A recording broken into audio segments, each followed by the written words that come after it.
সামনে নির্বাচন আসতেছে, দেখবেন যে নির্বাচনের আগের রাতে কিছু লোক আছে নিজেরে বিক্রি করে দিবে। ওদের হিসাব টিসাব নাই, হের ওজন কি হে জানেই না, বুঝেই না, মাত্র 500 টাকা দিলে ভোট বিক্রি করবে, এমন কিছু লোক আছে না নাই? বরং নির্বাচনের আগের রাত অনেকে দরজা খুইলা ঘুমায়, আবার অনেকে মোমবাতি জ্বালায় রাখে, ঘুমায় না। হ্যাঁ, এ চিন্তায় থাকে যে আইব তো, ঠিক না? বাড়িতে টর্চ লাইট দেখলে মাশাআল্লাহ আইছে রে, আইছে, বোরে কই যাইছে। উদ্দেশ্য ভোটে বিক্রি করবে, সে অপেক্ষায় আছে কি 1000 করে টাকা, 1000 টাকার ভোট বিক্রি করে এমন লোক কি মনোহর দিতে নাই? আচ্ছা বলুন তো, যে আপনি নিজেকে বিক্রি করে দিলেন 500 টাকার কাছে, টাকা যাবে দে ভোট সে পাবে। এখন আপনি যে ভোট তারে দিলেন, সে লোক সৎ কিনা, লোকটা ভালো কিনা, লোকটা যোগ্য কিনা, লোকটা কোরআনের পক্ষে কিনা, কিচ্ছু ভাবলেন না, টাকার কাছে বিক্রি করলেন। এবার বলুন তো, আপনার বিবেক আছে না বিবেক মরে গেছে? বিবেক মরে গেছে। এই এলাকায় যে ছোট্ট ছাগল বাজারে বিক্রি হয়, ছাগলের দাম কম হইল কত? কন না একটা আন্দাজে কন। আর 10,000 টাকার নিচে ছাগল আসেনি, 5,000-এর নিচে মনে ছাগলের 2200 পাবেন। আর আপনি যে 1000 টাকা বিক্রি করে দিলেন, তাহলে আপনার দাম ছাগলের চেয়ে বেশি না কম? টাকায় বিক্রি তো মানুষ হয় না, টাকায় বিক্রি হয় পশু। তুমি একটা পশু, তুমি পশু, তুমি পশু। উলাইকা কাল আনআমি বাল হুম, তুমি আরো নিচে নেমে গেছো। আমার প্রিয় ভাই সাবধান, যে ব্যক্তি কুফর করবে, শিরিক করবে, নেফাকে ইতিকাদি করবে, তার ঈমান আমল সব শেষ। এই কাদিয়ানির সব শেষ, কারণ তারা কুফর করেছে। কুফরটা কি? কুফর হলো আল্লাহর কোরআনের কোনো বিষয়ের সাথে দ্বিমত করা, হোক সেটা সবটা অথবা একটা। কথা বুঝিয়েন, 10 লাইনের অঙ্ক, 10 লাইনের অঙ্ক, আপনার 9 লাইন ঠিক হয়েছে, 1 লাইন ভুল হচ্ছে, আপনি পাবেন 0। যার 10 লাইনে 10টা ভুল, সে কত? ইয়েস। পুরা কোরআন যদি কেউ না মানে, সে কাফের। যদি কেউ বলে আমি সব মানি, 1 অক্ষর মানি না, তুমি 1 অক্ষর না মানলে তুমিও কাফের। আর যে ব্যক্তি কোরআনের সাথে দ্বিমত করবে, সে শেষ। ঈমান কি? ঈমান বুঝলে কুফর বুঝার সহজ। ঈমান হচ্ছে হুয়া তাসদীকু বিমা জাআ বিহিন নবী সাল্লাল্লাহু আলাইহি ওয়াসাল্লাম মিন ইনদিল্লাহ। আল্লাহর পক্ষ থেকে প্রিয় নবী যে কিতাব এনেছেন, এটার উপরে পুরা বিশ্বাসের নাম হলো ঈমান। বিসমিল্লাহর বা থেকে মিনাল জিন্নাতি ওয়ান নাসের সিন পর্যন্ত যাহা আছে সবটাকে একসাথে মানতেই হবে। কাদিয়ানি সবটাই মানে ইল্লা আরবাআতা আহরুফ, 4টা হরফ ব্যতীত, খা, আলিফ, তা, মিম। তাও আবার এটা বলে না যে 4 অক্ষর মানি না, 4 অক্ষরকে তারা ভুল ব্যাখ্যা করে মানতে চায়। তারা আল্লাহর কোরআনের সকল বিধান মানে, শুধুমাত্র বিশ্ব নবী, শেষ নবী, খাতামান নাবিয়্যিন, এটা তারা মানে না। তাদের বক্তব্য হলো মুহাম্মদ ইবনে আব্দুল্লাহ, মুহাম্মাদুর রাসূলুল্লাহ বড় নবী, বড় রাসূল, কিন্তু তিনি শেষ নবী নন। নাউজুবিল্লাহ পড়েন। এজন্য গোলাম আহমদ কাদিয়ানকে তারা নবী বলে। গোলাম আহমদ কাদিয়ানকে নবী বলে কোরআনের 4টা অক্ষরকে অস্বীকার করে, একটা মেসেজকে বাদ দিয়া কাদিয়ানীদের ঈমান শেষ হয়ে গেল। আপনাদের কাছ থেকে একটু জবাব চাইবো, আওয়াজ দিয়ে বলুন, কাদিয়ানীরা মুমিন না কাফের? তারা আল্লাহর আইন মানে না, কয়টা বিধান, কয়টা মানে না? একটা। কয়দিন আগে তো ঢাকায় বিশাল সম্মেলন হলো না, খতমে নবুয়তের, লাখ লাখ আলেম সোহরাওয়ার্দী উদ্যানে সে সম্মেলনে একসাথ হয়েছেন। আমার মনে হয় এই নরসিংদী থেকেও গেছে। আচ্ছা, ওখানে দেখলাম যে ডজন ডজন বক্তা, বড় বড় আলেমরা, লক্ষ মানুষের সামনে তারা বক্তৃতা দিয়েছে।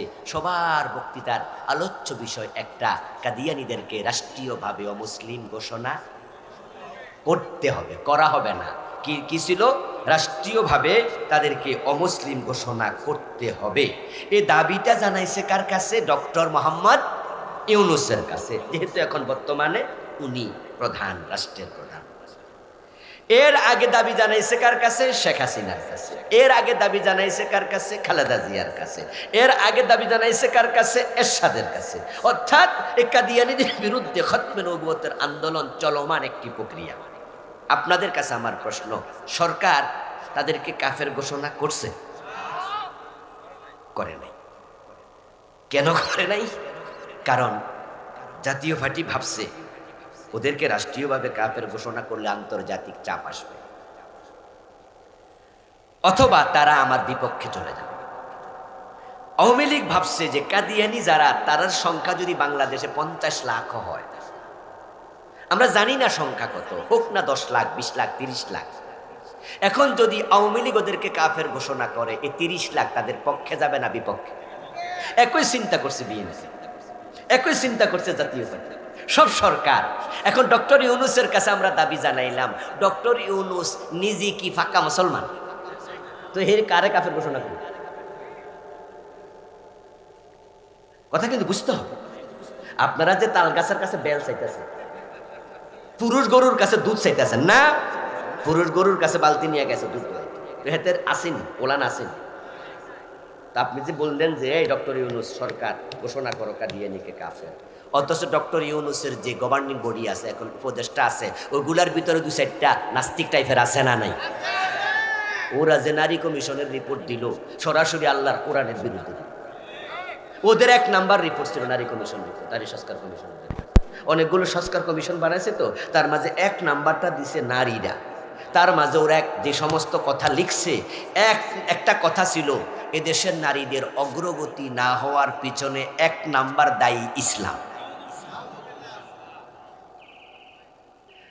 আচ্ছা, তো আপনি হি সরকারের কাছে গেছেন দাবি জানাইতেন যে আপনি কাদিয়ানীরে কাফের করেন। আমার দোস্ত আলেম ওলামাদেরকে আরো আপডেট হওয়া লাগবে, আরো যুগ সচেতন হওয়া লাগবে। বেলগাছের কাছে তাল চাইলে লাভ নাই, পুরুষ গরুর কাছে দুধ চাইয়া লাভ নাই। এ জাতীয় লোকদের কাছে তোমরা কাদিয়ানীরে কাফের ঘোষণা করো বলে লাভ নাই। বরং আমি যা বলি শোনো, দুনিয়ার আলেমেরা, বাংলার আলেমেরা, মুরব্বীরা, যে কলম দিয়া তারা কাদিয়ানীরে কাফের ঘোষণা করবে, ওই কলমের মালিক আলেমরা হয়ে গেলে ইসলাম ক্ষমতায় যদি যায়, আমরাই কাফের ঘোষণা করে দেব।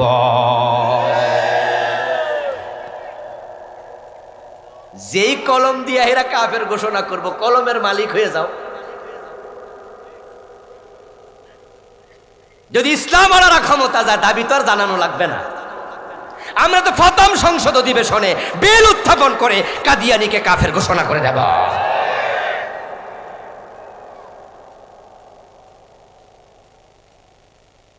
অথচ ইসলাম ক্ষমতা নেয়ার ব্যাপারে অনেক আলেমের কোনো ভূমিকাই নেই। উল্টা আরো কইয়া দেয় আমরা রাজনীতি করি না। তো আমরা রাজনীতি না করলে ইসলামটা ক্ষমতা যাইব কেমন? ঘরে বইয়া সুবহানাল্লাহ তাসবিহ করলে। কাদিয়ানী কাফের হয়ে গেল আল্লাহর একটা বিধানের সাথে দ্বিমত করে। কুফরি বড় জঘন্য কাজ, এটার কাছে যাওয়া যাবে না। ইবলিস শয়তান, সে মোমেন না কাফের? সে আল্লাহর কয়টা আইন মানে নাই? আদমরে সেজদা করো, সে কইছে না, সাথে সাথে ঈমান। আল্লাহর কথার সাথে দ্বিমত করার কোনো সুযোগ নাই। ইবলিস কিন্তু বলে নাই যে আল্লাহ আপনারে আমি মানি না। ইবলিস কিন্তু তাসলিমা নাসরিনের মতো বলে নাই যে আল্লাহ বলতে কেউ নাই। বরং ইবলিসকে আল্লাহ যখন বলছে ফাখরুজ মিনহা ফাইন্নাকা রাজিম, মা মানাকা আল্লাহ তাসজুদা ইয আমারতু, তোমার কিসে নিষেধ করলো আদমকে সেজদা দিতে যখন আমি অর্ডার করেছিলাম? সে তখন বলেছিল কি আনা খায়রুম মিনহু। সে বলছে, যুক্তি দিছে, যুক্তি যা আমি সেরা। খেয়াল করুন, খালাকতানি মিন নার ওয়া খালাকতাহু মিন তিন। এবার যুক্তির পক্ষে আরো যুক্তি দিচ্ছে। এক পর্যায়ে সে আল্লাহ তাআলা কর্তৃক লাঞ্ছিত, ধিক্কৃত। আল্লাহ বলছে যা, বেরিয়ে যাও। জান্নাতের সীমানা থেকে, ফাইন্নাকা রাজিম, তুই অভিশপ্ত। সে জান্নাতের সীমা থেকে বেরিয়ে গেল। জান্নাতের সীমা থেকে বের হয়ে আবার সে কি কাম করছে আল্লাহ সেটাও কোরআন মাজিদে বললেন। সে জান্নাতের সীমা থেকে বের হয়ে বলতেছে, রব্বি ফাআনজিরনি ইলা ইয়াউমিন ইউবাসুন। ও আমার রব আল্লাহ, কার কাছে দোয়া করতেছে? ও আমার রব, আল্লাহরে না মানলে দোয়া করতে। ও আমার রব, আমারে কিয়ামত পর্যন্ত হায়াত দাও। সে কিন্তু বলে না আল্লাহ তোমারে মানি না, সে কিন্তু বলে নাই আল্লাহ নাই, তাসলিমার মতো নাস্তিক হয় নাই। সে আল্লাহর কাছে উল্টা আরো দোয়া করে। এবার বলুন তো দোয়া কবুল হয়েছে কিনা? আল্লাহ জবাব দে, যা যা ইন্নাকা মিনাল মুনজারিন, তোর দোয়া কবুল, তোরে কিয়ামত পর্যন্ত হায়াত দিলাম। তবে আমি একটা ঘোষণা করলাম, আবা ওয়াস্তাকবারা ওয়া কানা মিনাল কাফিরিন, তুই কিন্তু কাফের। সে কয় রাব্বি, আমরা তো দোয়া করি রাব্বির হামহুমা কামা রাব্বায়ানি সগীরা, আমরা দোয়া করি রাব্বি জিদনি ইলমা। তো হেও কয় রাব্বি, তো রাব্বি কইয়া লাভ কি রে দোস্ত? কে আল্লাহ কয় কাফের, তুই কাফের। এবার আপনাদের থেকে ফতুয়া জানবো, ইবলিস শয়তান মোমেন না কাফের? আল্লাহর কয়টা আইন মানে নাই? এটা অমান্য করার আগে কি কাফের ছিল? এর আগে ছিল মুআল্লিমুল বালাই। এর আগে নবীজি সাল্লাল্লাহু আলাইহি ওয়াসাল্লামের পবিত্র মুখ অনুসৃত একটি ছোট্ট হাদিস পাঠ করেছেন। আল্লাহ তাআলা তৌফিক দিলে এখান থেকে কিছু কথা বলবো, বলুন ইনশাআল্লাহ। মাঠ কিন্তু প্রায় ফিল আপ হয়ে গেল। এখন পিছনে তারা যারা নতুন আসবে তারা বসার জায়গা পাচ্ছে না, পাবে না কিছুক্ষণ পরে। আর আপনারা যারা ফাঁকা রাখছেন, আপনারা যদি একটু হেল্প করেন তাহলে অন্যের উপকার হতো আর কি। আপনারা কি একটু নড়াচড়া করবেন দয়া করে? একটু এক বিগত জায়গা থাকলো সেটাও আপনি একটু ফিল আপ করেন। শীতকাল তো, অসুবিধা নাই, অসুবিধা নাই। মাশাআল্লাহ, একটু নড়েন, একটু নড়াচড়া করেন।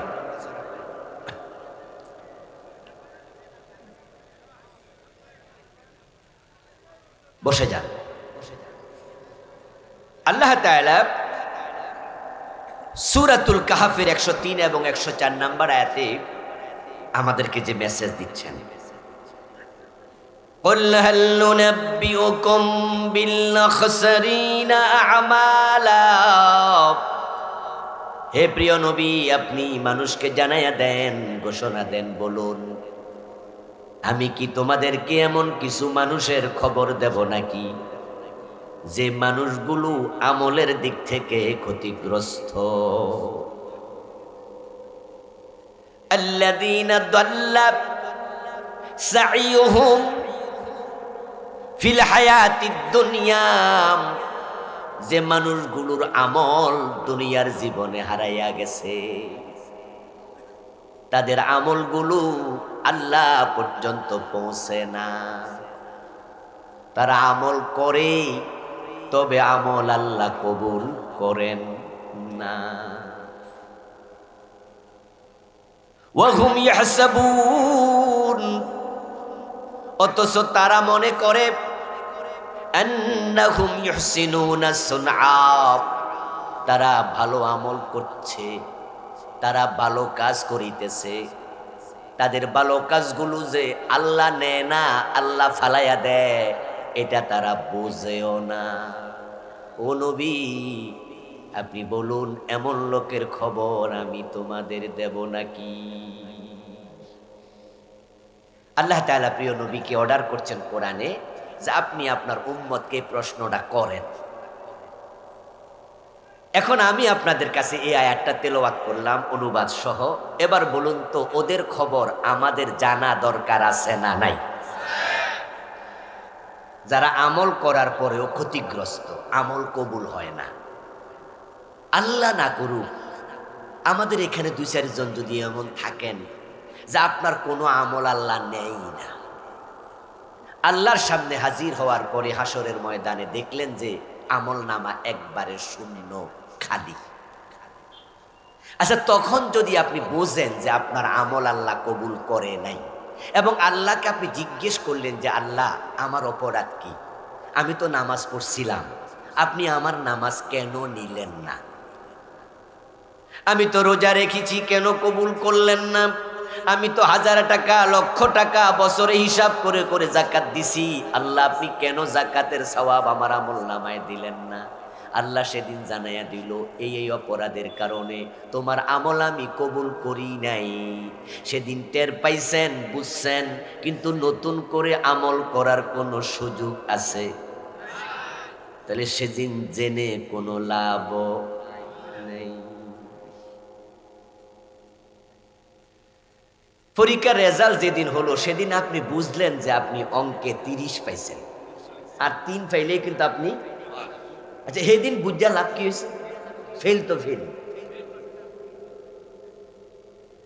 কিন্তু যদি আজকে টের পান কোন কোন মানুষের আমল আল্লাহ কবুল করে না, তারা ব্যর্থ, তারা ক্ষতিগ্রস্ত, আমার আলোচনা শোনার পর যদি আজকে টের পান, আজকে তাওবা করার সুযোগ আছে না নাই? নতুন করে আমলের সুযোগ আছে না নাই? এজন্য আল্লাহ আমাদের বড় ভালোবাসেন, নবীর মাধ্যমে তিনি আমাদেরকে গুলো জানাইয়া দিছেন। নবী পাঠানো যে আল্লাহর কত বড় দয়া, তার কোনো সীমা নাই। আরে নবী যদি দুনিয়া না আসতো, আমরা জান্নাতের পথ খুঁজে পাইতাম। আমাদের প্রতি আল্লাহর কত বড় ইহসান। এই যে আমারে আপনারা দাওয়াত দিয়ে আনছেন ঢাকা থেকে, কত বড় বড় হুজুররা নিচে বসছে, আমার আজকে লজ্জা লাগতেছে, কারণ বিভিন্ন জায়গায় দেখি চেয়ার দেয়, কিন্তু এখানে শুধু একটাই দিছে। আমারে দাওয়াত দিয়ে আনছেন যে আমি আপনাদেরকে কিছু কথা শোনাবো। কেউ কেউ মনে মনে ভাবেও যে হুজুরদের কাছে গেলে জান্নাতের পথ পাওয়া যায়, অথচ আমি নিজে বিভিন্ন জায়গায় দিয়ে দক্ষিণ দিকে নামাজ পড়ি, কোথাও পূর্ব দিকে পড়ি, কোথাও উত্তর দিকে পড়ি, এমনভাবে বিছনা বিছায়া দেয়, ঘরে যায় বলি ভাই আমি তো এসা পড়ি নাই, একটু বিছনাটা বিছায়া দেন। বাড়িওয়ালা দক্ষিণ দিকে বিছায়া কয় হুজুর পড়েন। আমি কই যে ভাই এটা কিতা হইল? কয় না হুজুর এটাই পশ্চিম। রিক্সা আমার ড্রাইভারের জিগে কোনটা পশ্চিম? হ্যাঁ দেখা যায় উত্তর দিকে, হুজুর এটা। দেখেন আমার অবস্থা, আমি একরকম কই, ড্রাইভার আর একরকম কয়, বাড়িওয়ালা আর একরকম কয়।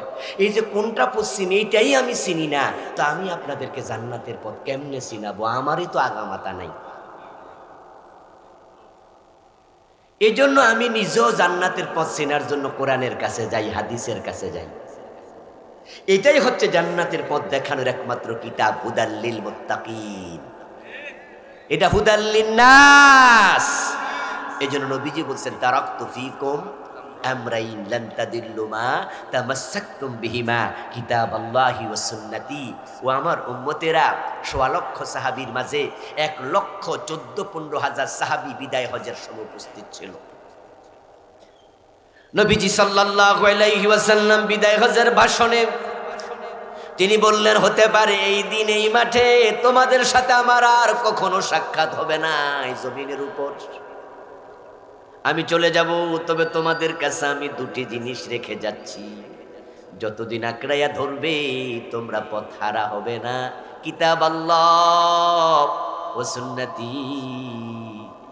একটা আল্লাহর কিতাব কোরআন, আর হলো আমার সুন্নাহ হাদিস। এ দুটাকে যে আঁকড়াইয়া ধরবে সে পথ হারা হবে না। কোরআন সুন্নাহ তাকে টেনে টেনে জান্নাতে পৌঁছাইয়া দেবে। আল্লাহর নবী বড় দয়া আমাদের প্রতি, তিনি বড় মুহসিন, এবং তিনি বলেছেন আনা লাকুম মিসলুল ওয়ালিদ উআল্লিমুকুমুদ্দীনা। আমি তোমাদের জন্য বাবার মতো। বাবা যেমন তার সন্তানকে কথা বলা শিখায়, হাঁটা শিখায়, বাবার আঙ্গুল ধরে ধরে আমরা হেঁটেছি, ঠিক না? যাদের বাবা ছিল আর কি, ছোটকালে আমরা বাচ্চাদেরকে হাঁটা শিখাইছি, একসাথে আমাকে বাজারে নিছি, দৌড়াইতে শিখাইছি। নবী বলে আমি তোমাদেরকে বাবার মতো, তবে আমি তোমাদেরকে হাঁটাটা শিখাই না, এটা তোমাদের বাবা শিখায়, আমি তোমাদেরকে আল্লাহর দ্বীন শিখাই। প্রিয় নবীর মাধ্যমে আল্লাহ তাআলা জানালেন কাদের আমলগুলো দুনিয়ায় হারায়া যায়। দাল্লা সাইয়ুহুম ফিল হায়াতিদ দুনিয়া, তাদের আমল ছিল তবে দুনিয়াতে হারায়া গেছে। দোস্ত, সারা রাত মাছ ধরেছো, কিন্তু যে ডুলার মাঝে মাছ রাখছো ধরে ধরে জাল দিয়া, ওই ডুলার তলা ছিদ্র খবর রাখো নাই। সকাল বেলায় ডুলা টান দিয়া দেখবা একটা মাছও নাই, সব চলে গেছে। তাই আমল করেছো কবুল হয় কিনা খবর রাখো না মুসলমান। আল্লাহর সামনে যায়া দেখবা আমল নামা একবারে খালি। দল্লা দল্লা হারায়া গেছে, হারায়া গেছে, হারায়া যায়। কত মানুষের নেক আমল হারায়া যায়। কাদিয়ানি ঢাকায় যান, বকশী বাজারে তাদের মসজিদ আছে, 5 ওয়াক্ত নামাজ তারাও জামাতের সাথে পড়ে। বলুন তো কাদিয়ানি যতই নামাজ পড়ুক আমল নামায় কোনো নেক যোগ হবে? তারা মোমেন না কাফের? যার ঈমান নাই তার আমল যোগ হওয়ার জায়গাটাই নাই। ঈমান হলো অ্যাকাউন্ট, আর আপনার নেক আমল হলো অ্যাকাউন্টে জমানো টাকা। ঈমান হলো 1, নেক আমল হলো 1-এর ডানে 0। যদি 1 থাকে, একটা 0 দিলে 10 হয়, 2টা দিলে কত? 3টা দিলে। কিন্তু 1 যদি মুছে দেন সবই শেষ। যদি অ্যাকাউন্ট না করেন ব্যাংকে টাকাটা জমাবেন কোথায়? আমাদের হাতিরদিয়া বাজার, ওই মনোহদ্দি বাজারে হিন্দুর দোকানদার, ওই হিন্দু দোকানদারের দোকানে যদি কোনো ভিক্ষুক ভিক্ষা করতে যায়, হিন্দু মিয়া কি ভিক্ষা দেয় না? 10 টাকা ভিক্ষা দিল, সওয়াব হয়েছে কতটুকু? আরে হিন্দু মিয়া টাকা দিছে, ও 10 টাকায় কোনো সওয়াব নাই, তার আমল নামায় সওয়াব লেখাই হয় না। আর আপনি 10 টাকা দিলে কমপক্ষে 10 গুণ সুবহানাল্লাহ পড়েন। মান জাআ বিল হাসানাতি ফালাহু আশরু আমসালিহা।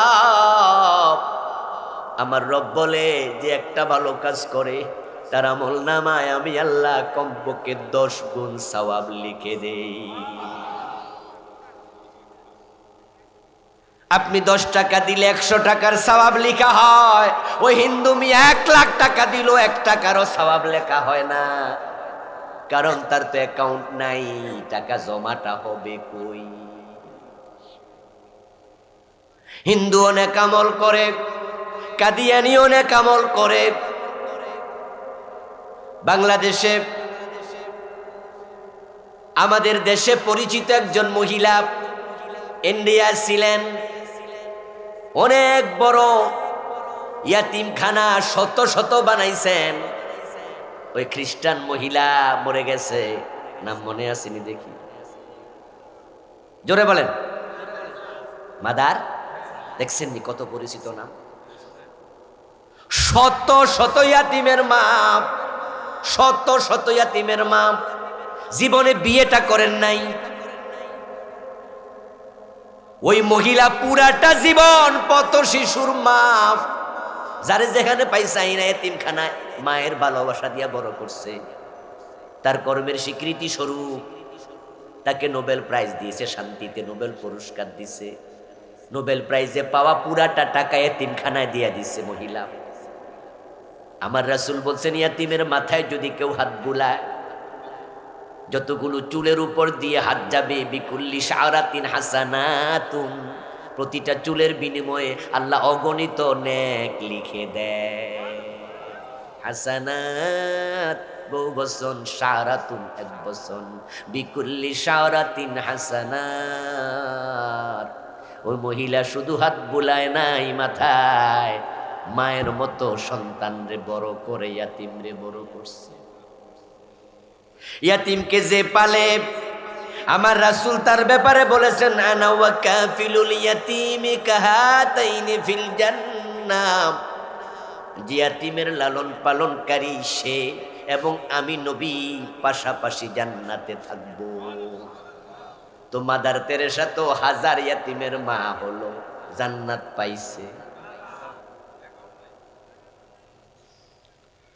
ও দোস্ত, নেক আমল আপনিও করেন, আমিও করি।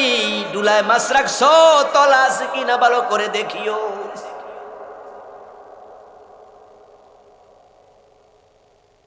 5 ওয়াক্ত নামাজ পড়ে আবার পীরের পায়ে সেজদা দেয়। এমন লোক বাংলাদেশে আছে না নাই? 5 ওয়াক্ত নামাজি পীরের পায়ে সেজদা দেয়। আমার এক আত্মীয় ছিল, একজন না কয়েকজন আত্মীয়। আমার ভাইয়ের শ্বশুর বাড়ি, আমার আত্মীয়, কাছের আত্মীয়, জ্যাঠাতো ভাইয়ের শ্বশুর বাড়ি। আমি নিজে দেখেছি ছোটকালে তাদের বাড়িতে একজন পীর সাহেব আসতো, তারা সবাই মিলে সেজদা দিত। অথচ আমাদের মসজিদ ছিল তাদের বাড়ির সাথেই। আমরা যখন নামাজে যেতাম, ওই বাড়ির লোকেরও আমাদের সাথে এক লাইনে দাঁড়ায় নামাজ পড়তো। 5 ওয়াক্ত নামাজি ছিল ওই বাড়ির মানুষ, মুরব্বীরা বিশেষ করে 5 ওয়াক্ত নামাজি। আবার ফিরকে সেজদা দেয়। আমার দোস্ত, যে লোকটা পীরের পায়ে সেজদা দেয়, ঈমান আছে না গেছে? সে মুমিন না মুশরিক? ওয়াকাদা রাব্বুকা আল্লা তা'বুদু ইল্লা ইয়্যা। আল্লাহর চূড়ান্ত সিদ্ধান্ত, আল্লাহ ছাড়া কারো ইবাদত করা যাবে না। আল্লাহর যত ইবাদত আছে, ঈমানের পর সবচেয়ে বড় ইবাদত নামাজ। আর নামাজের যতগুলো অঙ্গ আছে, সবচেয়ে শ্রেষ্ঠ অঙ্গর নাম সেজদা। ইবাদতের মালিক আল্লাহ, সুতরাং সেজদার মালিক কে? তুমি ফিরকে কেন সেজদা দিলে? এটার নাম তো শিরিক। শিরিক করলো তো ঈমান শেষ। এখন যার ঈমান নাই, তার নামাজ রোজার আর দাম কি? 1 ছাড়া শূন্য বসাইও না, আগে 1 বসাইয়া শূন্য বসাও। এই লোকগুলো হাসরের ময়দানে আল্লাহর সামনে যাবে। মোট 5 ধরনের মানুষ, যাদের আমল আল্লাহ কবুল করে না, এমন মানুষ 5 গ্রুপ, 5 দল। তার মাঝে 1, 2, 3। প্রথম 3 দল, তাদের ঈমানও শেষ, তাদের আমলও শেষ। 4 এবং 5, বাকি 2 দল, তাদের ঈমান থাকে কিন্তু আমল কবুল বন্ধ হয়ে যায়। দুলালপুর মাদ্রাসার প্রিন্সিপাল সাহেব মনে আছেন না? আরো কিছু মাদ্রাসার প্রিন্সিপাল, এমপিও ভুক্ত প্রতিষ্ঠানের টিচার এখানে আছে, বিভিন্ন প্রতিষ্ঠানের আছে। মাঝে মাঝে মিনিস্ট্রি অডিট হয় আমাদের প্রতিষ্ঠানগুলোতে, সরকারি এমপিও ভুক্ত প্রতিষ্ঠান। তো মিনিস্ট্রি অডিট হলে যদি কোনো গ্যাপ বড় ধরনের পায়, তাহলে মাদ্রাসার শিক্ষকদের এমপিও স্থগিত করে দেয়। বড় ধরনের গ্যাপ 1, 2, 3 মাস, 4 মাস, 5 মাস, অর্থাৎ এটা মিনিমাইজ হওয়ার আগ পর্যন্ত টিচারদের এমপিও বন্ধ। যে কয় মাস এমপিও বন্ধ, ওই কয় মাস কি প্রতিষ্ঠানে ক্লাস নেওয়া বন্ধ? নো। সরকার তোমাকে শাস্তি দিছে, তুমি সরকারের এই আইন ভায়োলেশন করছো, এই জন্য তোমাদের বেতন বন্ধ, কিন্তু ক্লাস নিবা 8 ঘন্টা, ক্লাস চলবে, বেতন বন্ধ। যখন আবার ওইটা মিনিমাইজ হয়ে যাবে, যথাযথভাবে এটা উত্তরণ হবে, এবার বেতন চালু। ও দোস্ত, শেষ 2টা অপরাধ, 5টার মাঝে 2টা, 4 এবং 5 নাম্বার যদি আপনি করেন, আপনার আমল কবুল বন্ধ। ওটা থেকে আপনি তাওবা করার আগে আর আমল কবুল হবে না। আর 1, 2, 3, প্রথম 3টা যদি করেন, শুধুমাত্র আমল শেষ না, ঈমানটাও শেষ। আর ঈমান ছাড়া আমল কইরা লাভটা কি? কোনো সুযোগ নাই এই কাজের। ওই মানুষগুলো যখন আল্লাহর সামনে যাবে, আমল নামা পাবে এরকম সাদা, নেক আমল নামা খালি। তখন সে আল্লাহকে বলার পর আল্লাহ তাকে বলবে, বান্দা তুই কি সূরা কাহফের 103, 104 নাম্বার আয়াত পড়িস নাই? সেখানে তো আমি আমার নবীর মাধ্যমে জানাইছি কিছু মানুষের আমল বাতিল, তুই তো তাদের একজন। আল্লাযীনা দাল্লা সাইয়ুহুম আই দাল্লা আমালুহুম ফিল হায়াতিদ দুনিয়া, দুনিয়ার জীবনে তোর আমল তো হারাইয়া গেছে। বান্দা তখন কি বলবে? তখন তো সে বুঝে উপায় নাই, সব শেষ।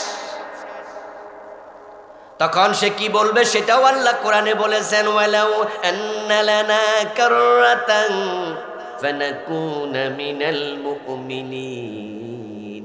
সে বলবে, আল্লাহ আমার একটা বারের জন্য আবার দুনিয়ায় পাঠাও, আমি ভালো মুমিন হয়ে যাব। সে বলবে, আল্লাহ একটা বার, ওয়ালাউ আন্না লানা কাররাতান আই মাররাতান ওয়াহিদা, একটা বার আমাকে দুনিয়ায় পাঠাও, আমি আল্লাহ ঠিক হয়ে যাব, আমি এগুলো আর করবো না, আমি ভালো হয়ে যাব। আমি আপনাদের কাছে জবাব চাই, দুনিয়ায় পাঠানো হবে তো? কোনো সুযোগ আছে?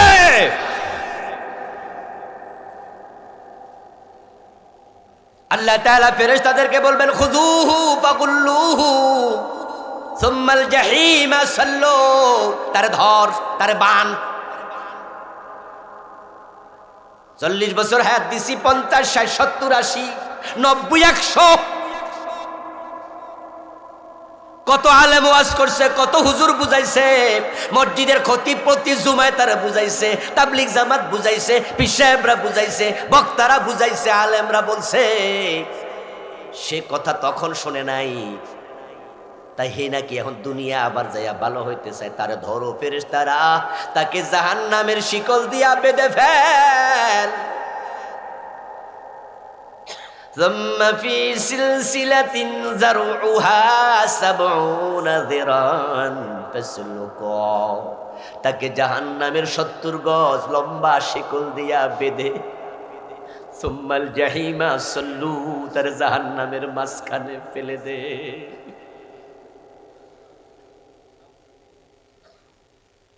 ওই ব্যক্তিকে আল্লাহ জাহান্নামে ফেলে দেবেন, কিন্তু জাহান্নামে যাওয়ার পরেও সে চিৎকার দিয়ে আল্লাহ তাআলাকে বলবে, আল্লাহ আখরিজনা আখরিজনা আখরিজনা মিনহা ফাইন উদনা ফাইন্না যালিমুন। কোরআনের আয়াত, ওমা ফাররাতনা ফিল কিতাবি মিন শাই তিবিয়ানান লিকুল্লি শাই। এই কোরআনে আমি সব বলে দিয়েছি, কিছু বাদ রাখি নাই। নবীজি ব্যাখ্যা করে হাদিস আমাদেরকে শুনাইছেন, হাদিস কোরআনেরই ব্যাখ্যা। কবর কেমন হবে, হাসর কেমন হবে, কবরে প্রশ্ন কয়টা হবে, জবাব কি হবে, মিজান কেমন হবে, ফুলসেরাত কেমন হবে, জান্নাত কেমন হবে, হাউজে কাউসার কেমন হবে, জাহান্নাম কেমন হবে, সব আলোচনা কোরআন হাদিসে আছে না নাই? সব ফ্যান, গোপন কিছু নাই, সব প্রশ্ন আউট, সব আল্লাহ রাসূল জানাইছে। প্রশ্ন আউট করার পরেও যদি ছাত্র ফেল করে, ওই ছাত্র বড় হতভাগা। ঠিক নয় কি? পরীক্ষার আগে যদি প্রশ্ন জানাইয়া দেয়, উত্তরও জানাইয়া দেয় শিক্ষকে, এরপরও যদি ছাত্র ফেল করে, এই ছাত্রের মতো গর্দবার আছে। আল্লাহ জানাচ্ছে, ওই লোকগুলো জাহান্নামে গিয়ে বলবে, রব্বানা আখরিজনা মিনহা, আল্লাহ জাহান্নাম থেকে আমাকে বের করে নাও, আল্লাহ এখানে শাস্তি আমার সহ্য হচ্ছে না, আল্লাহ ফাইন উদনা, আমি ওয়াদা দিচ্ছি তোমার কাছে, যদি এই অপরাধ আমি আর করি, ফাইন্না যালিমুন, ওই 5টা অপরাধ। কয়টা? একটু পরে আমি বলতেছি। এই 5টা অপরাধ যদি আমি করি, ফাইন্না যালিমুন, তাহলে আমি বড় জালেম, তখন তোমার যা শাস্তি মনে চায় দিও, কিন্তু আপাতত আমাকে জাহান্নাম থেকে একটু বের করে আমার দুনিয়ায় পাঠাও। লাভ আছে? জাহান্নামের মাঝে 40 বছর লাগাতার কান্না করবে। তাফসীরে জালালাইন প্রণেতা বলেন 40 বছর লাগাতার চিৎকার দেবে। এ 40 বছরে আল্লাহ জবাবই দেবেন না, কোনো কথাই বলবেন না। জাহান্নামের আগুনে 40 বছর জ্বলতে জ্বলতে চিৎকার দিতে দিতে 40 বছর পর আল্লাহ এবার জবাব দিবেন। জবাবটা কি সেটাও কোরআনের আয়াত। আল্লাহ তাআলা বলবে ইখসাউ ফিহা ওয়ালা তুকাল্লিমুন, তুই জাহান্নামে লাঞ্ছিত অবস্থায় পড়ে থাক, আমার সাথে তোরা কোনো কথা বলবি না।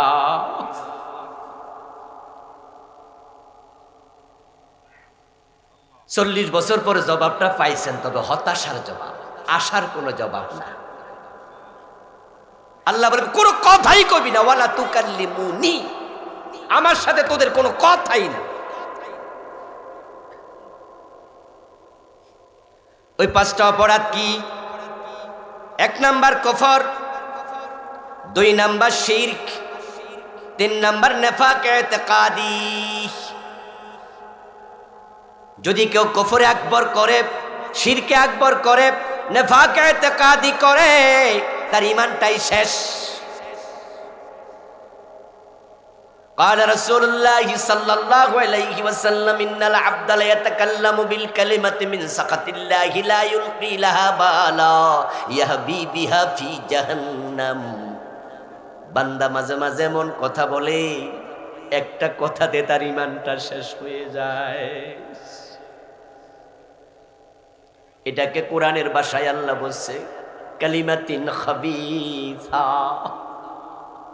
এটা বড় নিকৃষ্ট কথা, যেটা বাংলাদেশে আমরা বলি কুফরি কালাম।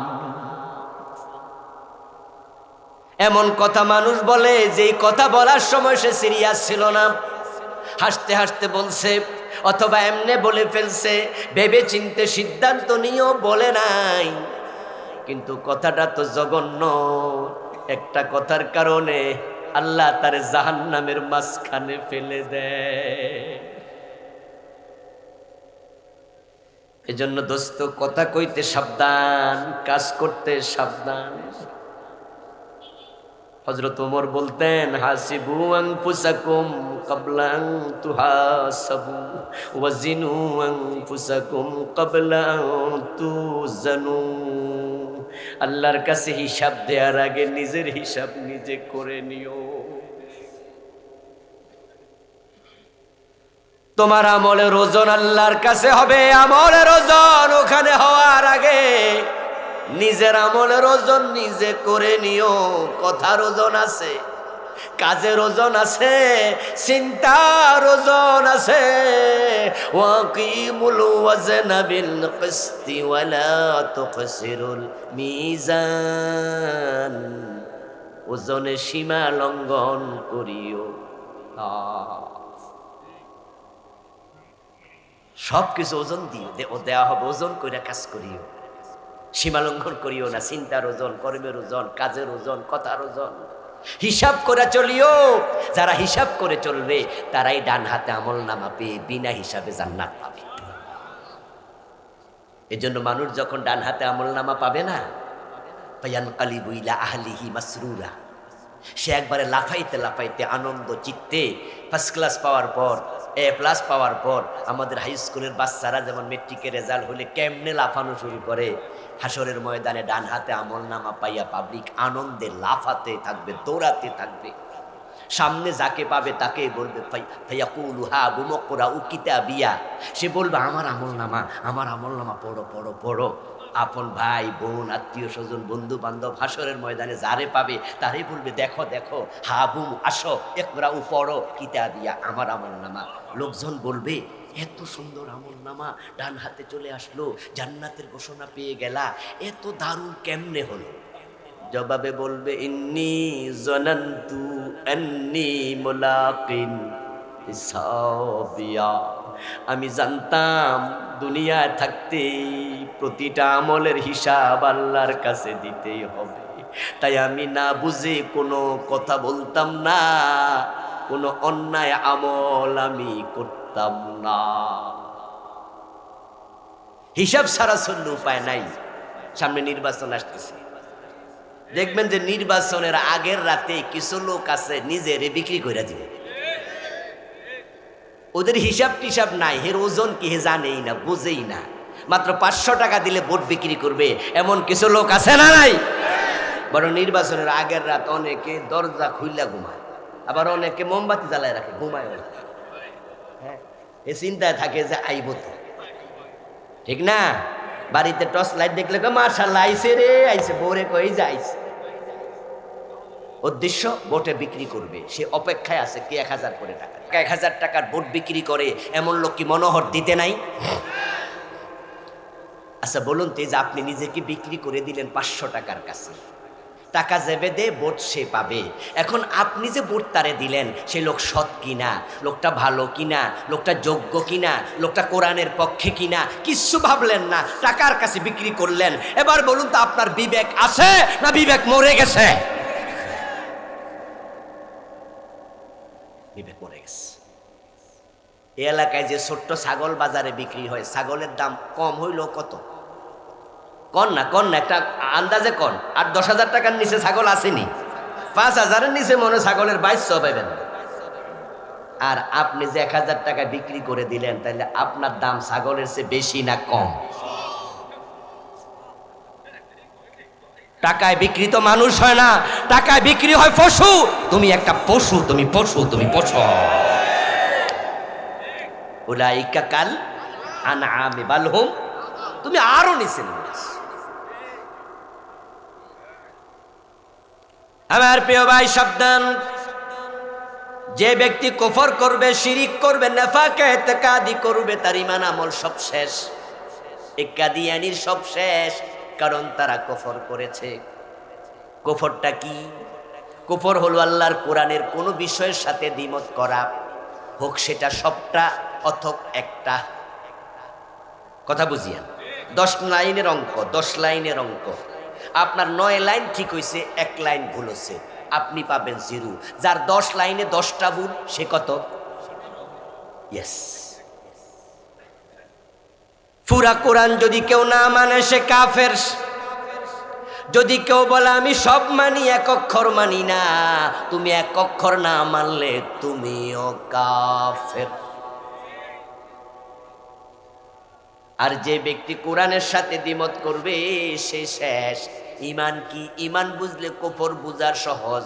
ঈমান হচ্ছে হুয়া তাসদীকু বিমা জাআ বিহিন নবিয়্যু সাল্লাল্লাহু আলাইহি ওয়াসাল্লাম মিন ইনদিল্লাহ।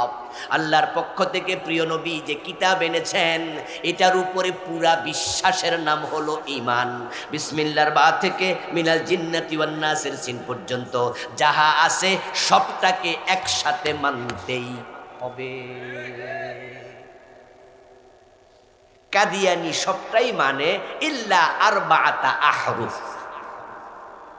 4টা হরফ ব্যতীত, খা, আলিফ, তা, মিম। তাও আবার এটা বলে না যে 4 অক্ষর মানি না, 4 অক্ষরকে তারা ভুল ব্যাখ্যা করে মানতে চায়। তারা আল্লাহর কোরআনের সকল বিধান মানে, শুধুমাত্র বিশ্ব নবী, শেষ নবী, খাতামান নাবিয়্যিন, এটা তারা মানে না। তাদের বক্তব্য হলো মুহাম্মদ ইবনে আব্দুল্লাহ, মুহাম্মাদুর রাসূলুল্লাহ বড় নবী, বড় রাসূল, কিন্তু তিনি শেষ নবী নন। নাউজুবিল্লাহ পড়েন। এজন্য গোলাম আহমদ কাদিয়ানকে তারা নবী বলে। গোলাম আহমদ কাদিয়ানকে নবী বলে কোরআনের 4টা অক্ষরকে অস্বীকার করে একটা মেসেজকে বাদ দিয়া কাদিয়ানীদের ঈমান শেষ হয়ে গেল। আপনাদের কাছ থেকে একটু জবাব চাইবো, আওয়াজ দিয়ে বলুন, কাদিয়ানীরা মুমিন না কাফের? তারা আল্লাহর আইন মানে না, কয়টা বিধান, কয়টা মানে না? একটা। কয়দিন আগে তো ঢাকায় বিশাল সম্মেলন হলো না, খতমে নবুয়তের, লাখ লাখ আলেম সোহরাওয়ার্দী উদ্যানে সে সম্মেলনে একসাথ হয়েছেন। আমার মনে হয় এই নরসিংদী থেকেও গেছে। আচ্ছা, ওখানে দেখলাম যে ডজন ডজন বক্তা, বড় বড় আলেমরা, লক্ষ মানুষের সামনে তারা বক্তৃতা দিয়েছে। সবার বক্তৃতার আলোচ্য বিষয় একটা, কাদিয়ানীদেরকে রাষ্ট্রীয়ভাবে অমুসলিম ঘোষণা করতে হবে, করা হবে না। কি ছিল? রাষ্ট্রীয়ভাবে তাদেরকে অমুসলিম ঘোষণা করতে হবে। এই দাবিটা জানাইছে কার কাছে? ডক্টর মোহাম্মদ ইউনূসের কাছে, যেহেতু এখন বর্তমানে উনি প্রধান, রাষ্ট্রের প্রধান। এর আগে দাবি জানাইছে কার কাছে? শেখ হাসিনার কাছে। এর আগে দাবি জানাইছে কার কাছে? খালেদা জিয়ার কাছে। এর আগে দাবি জানাইছে কার কাছে? এরশাদের কাছে। অর্থাৎ এই কাদিয়ানীদের বিরুদ্ধে খতমে নবুয়তের আন্দোলন চলমান একটি প্রক্রিয়া। আপনাদের কাছে আমার প্রশ্ন, সরকার তাদেরকে কাফের ঘোষণা করছে? করে নাই। কেন করে নাই? কারণ জাতীয় পার্টি ভাবছে ওদেরকে রাষ্ট্রীয়ভাবে কাফের ঘোষণা করলে আন্তর্জাতিক চাপ আসবে, অথবা তারা আমার বিপক্ষে চলে যাবে। আওয়ামী লীগ ভাবছে যে কাদিয়ানি যারা, তার সংখ্যা যদি বাংলাদেশে 50 লাখ হয়, আমরা জানি না সংখ্যা কত, হোক না 10 লাখ, 20 লাখ, 30 লাখ। এখন যদি আওয়ামী লীগ ওদেরকে কাফের ঘোষণা করে, এই 30 লাখ তাদের পক্ষে যাবে না বিপক্ষে? একই চিন্তা করছে বিএনপি, একই চিন্তা করছে জাতীয় পার্টি, সব সরকার। এখন ডক্টর ইউনূসের কাছে আমরা দাবি জানাইলাম, ডক্টর ইউনূস নিজে কি ফাঁকা মুসলমান? তো এর কারে কাফের ঘোষণা করবে? কথা কিন্তু বুঝতে হবে। আপনারা যে তাল গাছের কাছে বেল চাইতেছেন, পুরুষ গরুর কাছে দুধ চাইতেছেন না, পুরুষ গরুর কাছে বালতি নিয়ে গেছে দুধ, হেতের আসেনি, ওলান আসেনি। তা আপনি যে বললেন যে এই ডক্টর ইউনূস সরকার ঘোষণা করো কাদিয়ানিকে কাফের, অথচ ডক্টর ইউনূসের যে গভর্নিং বডি আছে, এখন উপদেষ্টা আছে, ওইগুলার ভিতরে 2-4টা নাস্তিক টাইপের আছে না নাই? ওরা যে নারী কমিশনের রিপোর্ট দিল, সরাসরি আল্লাহর কোরআনের বিরুদ্ধে দিল। ওদের 1 নাম্বার রিপোর্ট ছিল নারী কমিশন রিপোর্ট, নারী সংস্কার কমিশন। অনেকগুলো সংস্কার কমিশন বানাইছে, তো তার মাঝে 1 নাম্বারটা দিছে নারীরা। তার মাঝে ওরা যে সমস্ত কথা লিখছে, একটা কথা ছিল, এদেশের নারীদের অগ্রগতি না হওয়ার পিছনে 1 নাম্বার দায়ী ইসলাম। আচ্ছা, তো আপনি হি সরকারের কাছে গেছেন, দাবি জানাইতেন যে আপনি কাদিয়ানিরে কাফের করেন।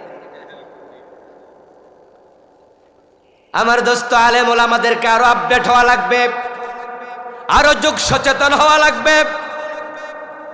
বেলগাছের কাছে তাল চাইলে লাভ নাই, পুরুষ গরুর কাছে দুধ চাইয়া লাভ নাই। এ জাতীয় লোকদের কাছে তোমরা কাদিয়ানিরে কাফের ঘোষণা করো বলে লাভ নাই। বরং আমি যা বলি শোনো, দুনিয়ার আলেমেরা, বাংলার আলেমেরা, মুরব্বীরা, যে কলম দিয়া তারা কাদিয়ানিরে কাফের ঘোষণা করবে, ওই কলমের মালিক আলেমরা হয়ে গেলে ইসলাম ক্ষমতায় যদি যায়, আমরাই কাফের ঘোষণা করে দেব।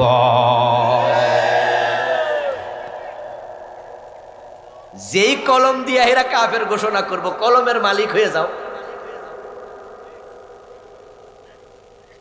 যদি ইসলাম আলারা ক্ষমতা যায়, দাবি তো আর জানানো লাগবে না। আমরা তো প্রথম সংসদ অধিবেশনে বিল উত্থাপন করে কাদিয়ানিকে কাফের ঘোষণা করে দেব।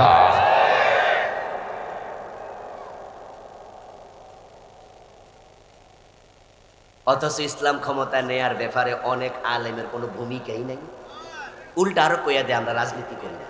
তো আমরা রাজনীতি না করলে ইসলামটা ক্ষমতা যাইব কেমন? ঘরে বইয়া সুবহানাল্লাহ তাসবিহ পড়লে। কাদিয়ানি কাফের হয়ে গেল, আল্লাহর একটা বিধানের সাথে দ্বিমত করে। কুফরি বড় জঘন্য কাজ, এটার কাছে যাওয়া যাবে না। ইবলিস শয়তান, সে মোমেন না কাফের? সে আল্লাহর কয়টা আইন মানে নাই? আদমরে সেজদা করো, সে কইছে না, সাথে সাথে ঈমান। আল্লাহর কথার সাথে দ্বিমত করার কোনো সুযোগ নাই। ইবলিস কিন্তু বলে নাই যে আল্লাহ আপনারে আমি মানি না। ইবলিস কিন্তু তাসলিমা নাসরিনের মতো বলে নাই যে আল্লাহ বলতে কেউ নাই। বরং ইবলিসকে আল্লাহ যখন বলছে ফাখরুজ মিনহা ফাইন্নাকা রাজিম, মা মানাকা আল্লাহ তাসজুদা ইয আমারতু, তোমার কিসে নিষেধ করলো আদমকে সেজদা দিতে যখন আমি অর্ডার করেছিলাম? সে তখন বলেছিল কি আনা খায়রুম মিনহু। সে বলছে, যুক্তি দিছে, যুক্তি যা আমি সেরা। খেয়াল করুন, খালাকতানি মিন নার ওয়া খালাকতাহু মিন তিন। এবার যুক্তির পক্ষে আরো যুক্তি দিচ্ছে। এক পর্যায়ে সে আল্লাহ তাআলা কর্তৃক লাঞ্ছিত, ধিক্কৃত। আল্লাহ বলছে, যা, বেরিয়ে যা জান্নাতের সীমানা থেকে, ফাইন্নাকা রাজিম, তুই অভিশপ্ত। সে জান্নাতের সীমা থেকে বেরিয়ে গেল। জান্নাতের সীমা থেকে বের হয়ে আবার সে কি কাম করছে আল্লাহ সেটাও কোরআন মাজিদে বললেন। সে জান্নাতের সীমা থেকে বের হয়ে বলতেছে, রব্বি ফাউজিরনি ইলা ইয়াউমিন ইউবাসুন। ও আমার রব আল্লাহ, কার কাছে দোয়া করতেছে? ও আমার রব। আল্লাহরে না মানলে দোয়া করতে, ও আমার রব, আমার কিয়ামত পর্যন্ত হায়াত দাও। সে কিন্তু বলে না আল্লাহ তোমারে মানি না, সে কিন্তু বলে নাই আল্লাহ নাই, তাসলিমার মতো নাস্তিক হয় নাই। সে আল্লাহর কাছে উল্টা আরো দোয়া করে। এবার বলুন তো দোয়া কবুল হয়েছে কিনা? আল্লাহ জবাব দে, যা যা ইন্নাকা মিনাল মুনজারিন, তোর দোয়া কবুল, তোরে কিয়ামত পর্যন্ত হায়াত দিলাম। তবে আমি একটা ঘোষণা করলাম, আবা ওয়াস্তাকবারা ওয়া কানা মিনাল কাফিরিন, তুই কিন্তু কাফের। সে কয় রাব্বি, আমরা তো দোয়া করি রাব্বি রাহমহুমা কামা রাব্বায়ানি সাগীরা, আমরা দোয়া করি রাব্বি জিদনি ইলমা। তো হেও কয় রাব্বি, তো রাব্বি কইয়া লাভ কি রে দোস্ত? কে আল্লাহ কয় কাফের, তুই কাফের। এবার আপনাদের থেকে ফতুয়া জানবো, ইবলিস শয়তান মোমেন না কাফের? আল্লাহর কয়টা আইন মানে নাই? এটা অমান্য করার আগে কি কাফের ছিল? এর আগে ছিল মুআল্লিমুল বালাই, এর আগে কোনো দয়া দেখায় না। আমরা যখন প্রাইমারি স্কুলে পড়ছি, মাদ্রাসায় পড়ছি, ইবতেদায়ী ক্লাসে ছোট ছিলাম, এখনো বাচ্চারা স্কুল প্রাইমারিতে পড়ে, তো অন্যায় করলে মাঝে মাঝে শিক্ষক কয় এই 10টা কানে বক নিল। তো ছাত্র যখন হাত দিয়ে শুরু করে 3-4টা নিলে আবার ছাত্র স্যারে কি কয়, আচ্ছা দা দা, ঠিক না ভাই, ঠিক না? এমন হয় না যে মাত্র শুরু করছে তোর স্যার এমন মনে কয় ফোলা পড়া না শিখলো এমনি আদব ভালো, যে আমি কইতে দেরি কানে ধরতে দেরি করে নাই, এজন্য অন্তরে মায়া তৈরি হয়। কি তৈরি হয়? যে আরে ছেলেরে কইছি এই 10টা ভোট নিল, পড়া শিখস নাই, এটা তাড়াতাড়ি শুরু করে দিচ্ছে। এবার কই যা যা যা শাস্তি যা, কালকে শিখিস। কিন্তু 100 বেত লাগানোর ব্যাপারে আল্লাহ কয় অন্তরে কোনো ভালোবাসা আসতে পারবে না, এটা আমি আল্লাহর আইন। ডিজাইন দেখেন কত শক্ত। কিন্তু আমার প্রশ্ন, এই 54 বছর 100 বেতের আইন, এ রায় কোন আদালত দিছে? আল্লাহর বক্তব্য আলাহুল খালকু ওয়াল আমর, সাবধান, সৃষ্টি যার, আইন চলবে শুধু তার। ইনিল হুকমু ইল্লা লিল্লাহ, আল্লাহ বলে আমি আল্লাহ ছাড়া কারো আইন মানতে পারবো না। কিন্তু 54 বছর বাংলাদেশ পার করলো, 55 বছর শুরু হলো, আল্লাহর আইনে বাংলাদেশ একটা দিনও চললো না। কাদিয়ানি মানে না কয়টা, ইবলিস মানে নাই কয়টা, আর বাংলাদেশের মানুষ মানে না কয়টা।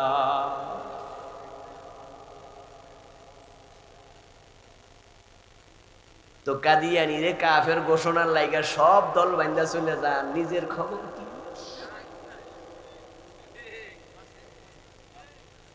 আত্মসমালোচনা করো মুসলমান। আল কাইয়িসু মান দানা নাফসাহু ওয়া আমিলা লিমা বাদাল মাউত, সেই তো দুনিয়ার চালাক মানুষ যে আত্মসমালোচনা করতে জানে, নিজের দোষ নিজে ধইরা তাওবা করতে জানে। এতদিন আমরা মানি নাই আল্লাহর দিন, বাংলাদেশে কত বিধান বাদ দিছি, আল্লাহর কাছে আমরা তাওবা করতে চাই। কিছু লোক আমরা বলে যাচ্ছি, কয়ে যাচ্ছি, হয়তো আল্লাহ আমাদেরকে ছেড়ে দেবেন, কারণ আমরা যারা মানে না আমরা তাদের পক্ষে নাই, আমরা মানাতে চাই। কিন্তু এবার সুযোগ আসতেছে বাংলাদেশে, 54 বছর পরে সুযোগ আল্লাহ দিছে। এবার যদি আমরা মাথা তুলে দাঁড়াতে পারি, হতে পারে আগামীর বাংলাদেশ ইসলামের বাংলাদেশ হয়ে যাবে। সুযোগ এবার আসতেছে, কাজে লাগাইতে। আমরা অতীতের সকল পাপের এবার কাফফারা দিতে চাই, আগের পাপ থেকে এবার তওবা করতে চাই। তওবা মৌখিক হয়, তওবা আমল দিয়ে হয়। আমরা মৌখিক তওবার সাথে আমলের তওবা করতে চাই। এবার দলমত ভুলে যেতে চাই, মাসলাক ভুলে যেতে চাই। আপনার 5 করলি, আমার 1 করলি, আপনি কিয়াম করেন, আমি কিয়াম করি না। আপনি মাযহাব মানেন, আমি মাযহাব মানি না।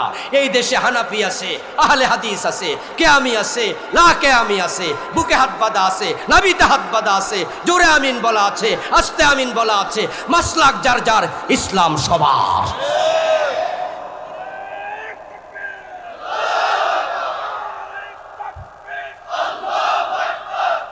প্রিয় ভাইয়েরা আমার, এখন কুফরি তো অভাব নাই। আমি কুফর নিয়ে বই লিখেছি, আমার লেখা 9টা বই আছে, তার মাঝে এটা একটা।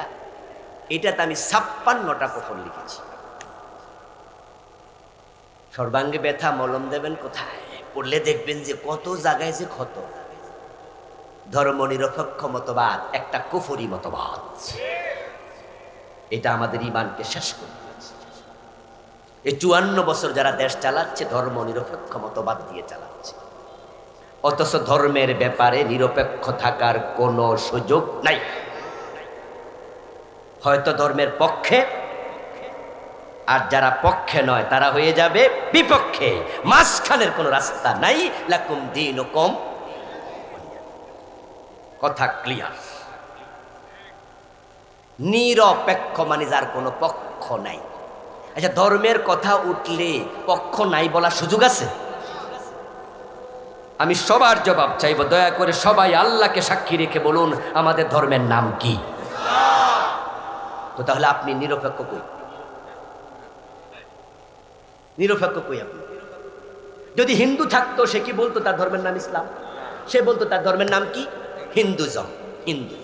খ্রিস্টান হলে সে বলতো খ্রিস্টান। তখন আপনি মুসলমান হয়ে আপনি নিরপেক্ষ কেমনে? এটা হলো ধোঁকাবাজি, এটা চালবাজি, এটা ভণ্ডামি।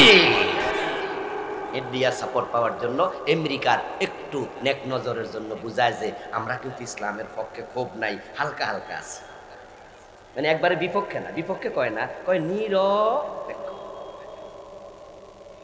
সেকুলারিজম এটা একটা মতবাদ, এটা একটা ইজম, এটা একটা আলাদা ধর্ম। আমার এই বইতে আমি সেকুলারিজমের সংজ্ঞা লিখেছি কেমব্রিজ ডিকশনারি থেকে। Secularism is a believe religion should not be involved with any social activity of a country. ধর্ম নিরপেক্ষতা একটা বিশ্বাসের নাম। দেখছেন, এই যে বললাম ধর্ম, এটা আলাদা বিশ্বাস। সেকুলারিজম বিলিভ একটা বিশ্বাসের নাম। Religion should not be involve, ধর্ম সংযুক্ত হবে না, নাক গলাবে না। কোথায়? With any ordinary and social activities of a country. রাষ্ট্রের কোনো ব্যাপারে, রাষ্ট্রের কোনো ব্যাপারে ধর্ম নাক গলাবে না। অথচ আমরা বলি religion should must be involve. আমরা আছি যেখানে, ইসলাম থাকবে সেখানে, সব জায়গায় থাকবে। আমরা যখন টয়লেটে যাই সেখানে ইসলামের আইন নেই, যখন ঘুমাতে যাই ইসলামের আইন নেই, স্ত্রীর বিছানায় কেমনে যাবেন ইসলামের আইন নাই, আপনি থুতু কেমনে ফেলবেন ইসলামের আইন নাই, তো রাষ্ট্র চালাবেন ইসলাম নাই। কয় কি রে, কয় কি? কুফরি বড় জঘন্য, চিনবেন জানবেন। অনেকে বলবে আল্লাহ আমি জানি না এটা কুফর, এটা শিরিক, কোরআনে এটা আছে। মুশরিকরা বলবে ওই যে বন্ড পীরের পায়ে সেজদা মারছে, আল্লাহ যখন বলবে ও মিয়া নামাজ পড়ছো সব বাদ, রোজা রাখছো সব বাদ, কারণ তুমি তো শিরিক করছো, তখন সে বলবে আল্লাহ আমি তো শিরিক করি নাই। কোরআনে আল্লাহ কি বলে শুনুন, তারা তখন বলবে আল্লাহি রব্বিনা মা কুন্না মুশরিকিন, আল্লাহ তোমার কসম আমি মুশরিক ছিলাম না। দেখছেন, আল্লাহ নবীজিকে বলছে উনজুর কাইফা কাযাবু আলা আনফুসিহিম। হাফেজ তো এখানে আছে মনে হয়, হাফেজ টাফেজ আসেনি? দুই একজন হাত তোলেন দেখি, হাফেজারা দেখি কেমন হাফেজ এখানে মনে হয়। ওরে বাবা, এখানে তো অভাব নেই। আল্লাহ এই হাফেজদেরকে হাসরের ময়দানে তাদের বাবার নূরের তাজ দিতে পারে এমন আলেম হিসাবে কবুল করো। ঘরে ঘরে হাফেজ আল্লাহ তুমি দান করো, বলেন আমিন। আমাদের সন্তানদেরকে আল্লাহ হাফেজ বানাও, আলেম বানাও, আমাদেরকে আলেমের নানা আলেমের দাদা বানাও, বলেন আমিন। আলহামদুলিল্লাহ। আল্লাহ বলবে কাইফা কাযাবু আলা আনফুসিহিম, এই মুশরিকগুলা কেমনে মিছা কথা কইতাছে নিজের ব্যাপারে। হে পীরের পায়ে সেজদা মারছে, হে কে বলে হে শিরিক করে নাই। আসলে ব্যাপার কি জানেন, কিছু ব্যাপার হবে তারা আল্লাহকে ফাঁকি দিতে চাইবে, এজন্য মিথ্যা বলবে। আর কিছু ব্যাপার হবে পীরের পায়ে সেজদা দেয়া যে শিরিক, এই এলেমটাই তার ছিল। কারণ ভণ্ড পীররা কি বলে জানেন, ভণ্ড পীররা বলে যে পীরের পায়ে যে সেজদা দেয় এটার নাম সেজদায়ে তাজিমি, আর আল্লাহরে যেটা দেয় এটা হলো সেজদায়ে তাআব্বুদি। ওরা সেজদারে মাঝখান দিয়ে কোপ মাইরা খবরটা করছে, দুই ভাগে ভাগ করছে। ওরা এবং যুক্তি দিয়ে তাদের বন্য মুরিদ পীর বন্য মুরিদদের কাছে যে যদি আল্লাহ ছাড়া অন্যকে সেজদা দিলে মানুষ ঈমান হারাতো মুশরিক হতো, তাহলে ফেরেশতারা যে আদম নবীরে সেজদা দিছে, দেখছেন নি কি ফেস লাগাই দিছে। মুরিদ তো কই কথা তো ঠিক, কারণ যদি আল্লাহ ছাড়া অন্যকে সেজদা দিলে শিরিক হয়, যেটা শরীয়তের মৌলবীরা কয়, তো তাইলে ফেরেশতারাও তো মুশরিক, ফেরেশতারা তো আদম দেখে। তখন মুরিদরা কয় ও মা গো আমাদের হুজুরে না। তখন তারা বলে শরীয়তের মৌলবীরা বোঝে না, এটা সেজদায়ে তাআব্বুদি না, এটা সেজদায়ে তাজিমি, কোনো অসুবিধা নাই। তখন ওই ভণ্ড পীরের কথায় মুরিদ বুঝতেই পারে নাই ইসলামে যে সেজদায়ে তাজিমি বলতে কিছু নাই। প্রশ্ন হতে পারে তাহলে আদম আলাইহিস সালামকে ফেরেশতারা দিল, সেটার ব্যাখ্যা কি? উত্তর হলো ফেরেশতাদেরকে আদমকে সেজদা দেওয়ার জন্য আদেশ করেছে কে? তো তুমি যে সেজদা নিলা কি লগে কি মিলাইলা, তো তোমারে সেজদা দিতে আল্লাহ কই কইছে? কথা বোঝেন নাই? কারণ ফেরেশতাদেরকে তো কে বলছে, তো তুমি নিলা কেন, তোমারে দিতে কইছে কোন? আমি আর একটা প্রশ্ন করি, দেখেন ও ভণ্ড ফির উত্তর দাও। মেসেজগুলো চলে যাবে ভিডিওর মাধ্যমে সবার কাছে। যদি এই আয়াতের দলিল দিয়া পীর হইয়া মুরিদের সেজদা নেয়া জায়েজ হতো, আবু বকর ওমর এই আয়াত তোমার আগে পড়ছে, মা আয়েশা, মা সালমা, উম্মু সালামা, রাসূলের স্ত্রীরা, হযরত ফাতেমা এই আয়াত আমাদের আগে পড়ছে। উনারা নবী মুহাম্মদকে সেজদা দিছে কয়দিন?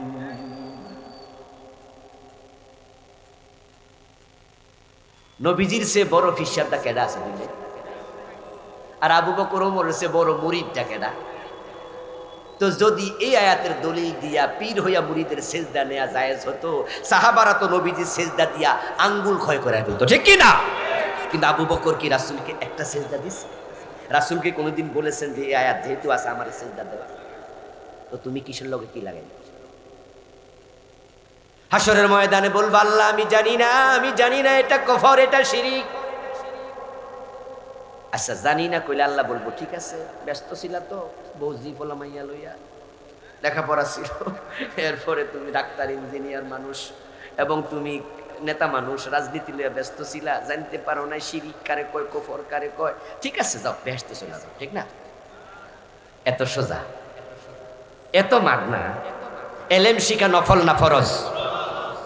কোরআনের প্রথম আয়াত ইকরা বিসমি রাব্বিকাল্লাযী, জানি না শব্দের কোনো দাম নাই। বোতলে বিষ আছে আপনি জানতেন না, আপনি শরবত মনে করে খাইছেন, কোনো অসুবিধা নাই, ঠিক না? খাইয়াছা, জানি না কোনো দামই নাই, খাইবেন আর মরবেন, জানি না খাইলেও মরবেন। শিরিক কুফর, জেনে করলো শিরিক, জেনে করলো কুফর, না জেনে করলো কুফর। এজন্য এলেমের কোনো বিকল্প নাই। তলাবুল ইলমি ফারিদা আলা কুল্লি। শিরিক নিয়ে লিখেছি এই বইটা, এই বইয়ের মাঝে আমি 29টা শিরিক লিখছি।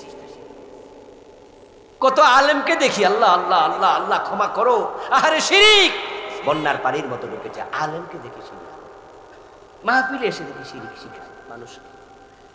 বক্তা বলছে আল্লাহর ধন রাসূলকে দিয়া আল্লাহ গেছে গায়ে বইয়া। এখন রাসূলের দন আবার খাজা লইয়া শুইয়া আছে আজমি, কেউ ফিরে না খালি হাতে। খাজা বাবা দেখছেন নি কেমনে কুফর আর শিরক প্রচার করতেছে। ফলাফল পরীক্ষার আগে দিয়া গেছে হুজুরের কাছে, হুজুর সামনে পরীক্ষা, একটু দোয়া করে দেন। হুজুর কয় আর মিয়া ঠিক আছে বাবার কাছে লো। পরে 4-5টা ফলাফল লইয়া মাজারে গেছে, মাজারে যাই আবার ভিডিও করতেছে। হুজুর কইতাছে বাবা ফলাফলের পরীক্ষা, ফলাফল আছে একটু পাস করাই দিয়ে। মরা ফিরে বলতেছে হুজুর ওয়াজ করতেছে, উনার পীর সাহেব নাকি গায়েব জানে, অথচ গায়েবের মালিক কে? আরে শিরিক কত ভাবে যে ঢুকছে, কত জায়গা দিয়া ঢুকছে, কত পয়েন্টে ঢুকছে, কোনো হিসাব নাই, বন্যার পানির মতো। বর্ষাকালে যেমন পানি খালে পাওয়া যায়, বিলে পাওয়া যায়, সাগরে পাওয়া যায়, আসমানে পানি, জমিনে পানি, গর্তে পানি, রাস্তার মাঝখানে গর্ত, এটা তো পানি। বাংলাদেশে শিরকের অবস্থা তাই। আর যে এলাকায় ভণ্ড পীরের মাজার আছে সেখানে তো শিরকের বাজার মিলে গেছে। আমার বইগুলো ড্রাইভার সাহেবের কাছে আছে, তাই সবাই নিবেন একটা একটা করে, এই শিরকের বইটা বিশেষ করে পড়বেন, দিবেন। মা বোনেরা কত শিরিক করতেছে, না জেনে না জেনে চলছে শিরিক। কত লোক পীরের কাছে যাইয়া, গণকের কাছে যাইয়া আঙ্গুল দেখায়, আর আঙ্গুল দেখে বেড়া করে সামনের মাসে বিপদ আছে। ওই বেটা তুই জানোস কেন? এক সেকেন্ড পরে কি হবে জানে কে? এই যে আমাদের কয়দিন আগে নরসিংদী একটা বড় ভূমিকম্প হয়ে গেল, ধাক্কার আর একটু জোরে লাগলে কি হতো? উপায় ছিল না তো। কিন্তু বলুন তো, এই যে নরসিংদী ভূমিকম্প হয়েছে, এই এলাকার ফিসা হুজুরটা টের পাইছে আগের দিন?